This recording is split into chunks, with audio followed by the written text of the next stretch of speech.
Hello everyone, and welcome to another episode of Harebrained Games.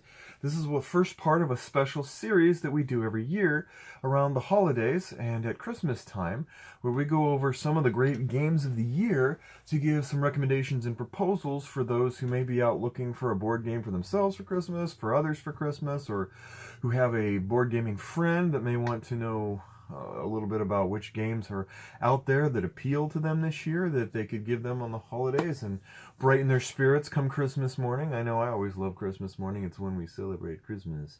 And I love to give presents, I love to receive presents, and I love hanging out with my family. Absolutely a glorious time to celebrate the birth of our Savior and to just relax in both His peace and the peace of family. With that, let's go into our top light games of 2017. Now, I define a light game as something that you could pretty much teach with very little instruction to an audience of casual gamers who might not normally play a game more than once or twice a year, or a few times a year might break out a game or such, and aren't looking for a meaty, heavy, multi-hour experience. Some of these games in the light range will be a little more instructional. It'll take maybe a 5-minute explanation, maybe a 10-minute explanation. Some of them probably don't need any explanation at all. With that, let's go into our game. Now, none of these are ordered, so this isn't my top 10 list where I'm ordering them, my favorites. It's basically, these are 5 games that stood out this year as games that you might be considering for Christmas as a present or for yourself to put on your wish list. First game, and probably the one that we've gotten the most gameplay out of lately, is Century Spice Road. Now, Century Spice Road is a game, some people call it a Splendor killer. If you played Splendor or watched my series last year, Splendor was one of the top games for its just simplicity of play, and yet it was compelling. It had really nice poker chip style components that were easy to understand. It was a game about building gems or getting cards that gave you gems that let you buy other cards.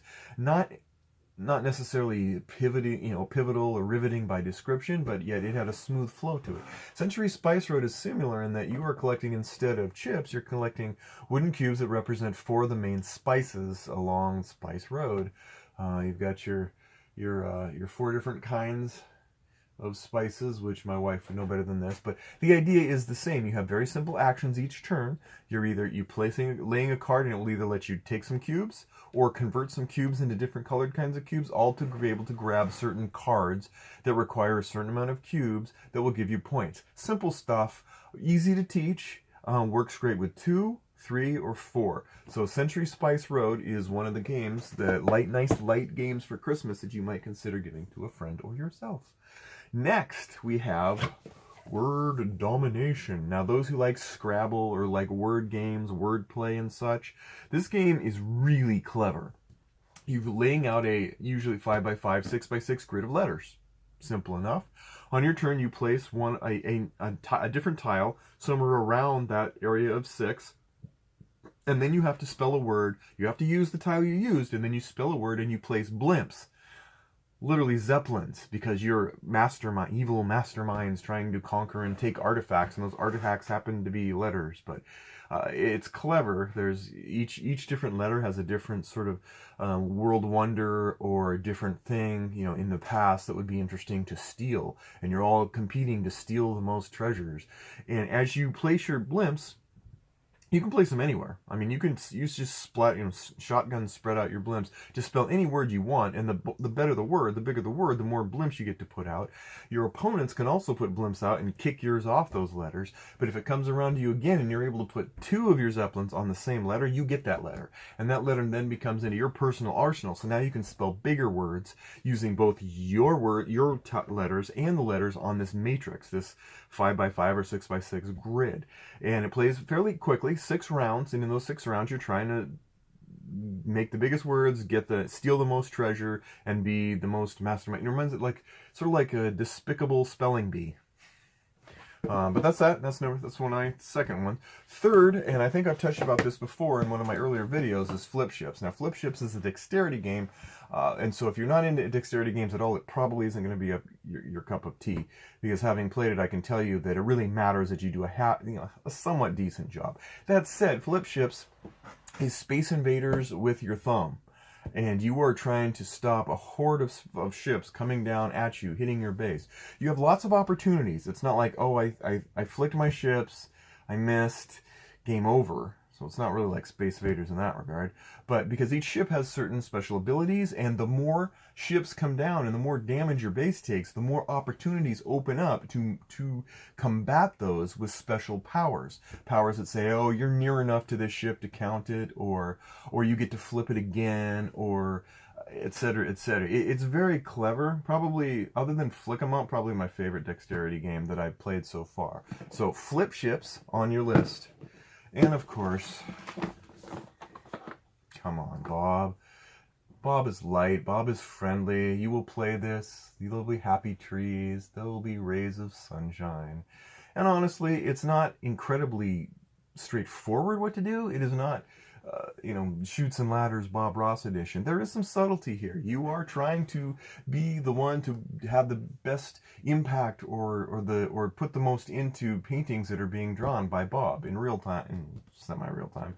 As each player is going around, they're rolling a dice, they get a certain benefit, and then they're collecting paints and they're collecting brushes, and they're putting them together to try to make the same art you'll see on TV is the art you'll see in the game.